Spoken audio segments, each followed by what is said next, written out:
Hi everyone, this is Sharon. Today is November 30th, 2011. And first I want to say I hope you all had a happy Turkey Day or happy Thanksgiving Day. I know for me personally, if I ever see another turkey, it will be way too soon.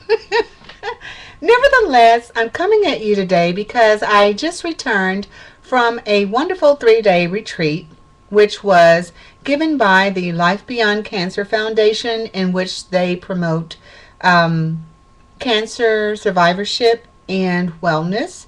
And it's all in junction with the fact that there are more people now living with cancer. So they really promote this. It was wonderful, and it brings me to the point as to why I decided to post this video today. I had come to me with great clarity the fact that I didn't really figure out how or why I dealt with my cancer diagnosis in the way that I did.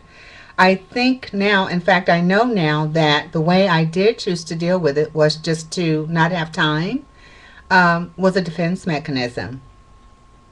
Because when you hear that word, um, that cancer diagnosis, what do? You don't know what to do. You're never prepared for it. I don't care how much you prepare for it, you're never prepared for it.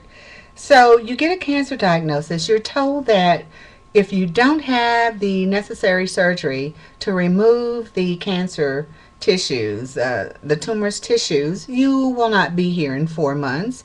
And at best, 3 years is great. 5 years is like top. So I'm approaching 5 years, so I'm freaking out right now. But I dealt with it in that way because I went into depression um, upon hearing that, especially after having a major surgery in which you're gutted open like a fish. You're just filleted open down the middle, everything's taken out. Then 2 weeks later, you're bombarded with poisons that are working on an already weak body from the surgery. So I'm laying in bed all this time. I'm looking at all of my pictures, my wall of happiness. I have lots of pictures here, if you can see. They bring me great joy, lots of accomplishments. It's a positive thing. But I got depressed. I got afraid because I knew my life was literally on the line. So the fear was very paralyzing, folks, and you cannot let that happen to you. Then I got angry, and I'm glad I got angry because my life was stopping.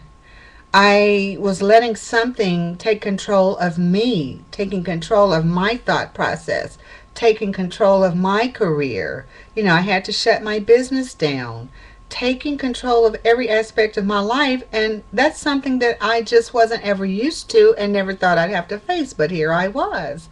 And so that's where the anger came from. And then I'm glad I had the anger because it made me get up and say, okay. And folks, this is what I want to tell you. If you ever find yourself faced with a cancer diagnosis, the first thing I want you to do is to take a deep breath. It's going to feel like a very, very surreal moment. It's not going to seem real at all. Don't panic. Before you go into a panic mode, I say take the deep breath, be calm, gather as much information as you can about what type of cancer you're dealing with, what the odds are for the type of cancer that you have, and then go from there. Because if you know what you're dealing with, it's not so frightful. And that's true. As I went along and began to learn more and more and more about the type of cancer I was dealing with, and that it was going to require just lifelong maintenance, but not necessarily a death sentence, it just took the fear away. And it gave me a renewed hope in saying, okay, I have cancer, but if I have 5 days or if I have 5 years or what have you, I do want to live the last days on this earth in a happy state. I refuse, and I suggest you do the same, to let an ugly word called cancer determine how you live the rest of your life. So if you have 5 days, you live it happily. Make every second, every minute, every hour, day count. If that's all you have, then give it your all. And don't have time for any nonsense in between because we're dying of cancer. You don't have time for that. But you do have time to want to live, so do it. That's how I chose to look at it. Whatever mechanism you have to use to cope with it, hopefully nothing too angry. If you have to take your meds, your anti-anxiety pill, anti-depression, I highly recommend it because you've got to get through this. You've got to get back to a point of clarity, folks. Um, it's scary. It's still frightening to me. And I know at some point in time, my body will succumb to it. Stage 4 cancer means that it has metastasized. And although the PET scans do not pick it up, it only means that the cancer is probably way too small to pick it up at this time. So, thus the maintenance, thus the constant bombardment of chemotherapy and or radiation or what hormone therapy or whatever my oncologist sees fit to keep me going. And I appreciate that. So, people, I just say take one day at a time. Cancer does not have to be an immediate death sentence. None of us are going to escape death anyway. If you have to wrap your head around it that way, I would suggest you do so. It really brings things into great perspective. Um, I just wanted to leave that note with you. I don't know if any of you are going through those thoughts or haven't dealt with it or don't want to or just don't know how to, but I just wanted to put it out there to you. So anyway, as usual, I'm just Sharon. I'm happy to be. I'm always trying to share. I'm always trying to empower with knowledge because if you have knowledge, that's half the battle right there. You know what you're dealing with.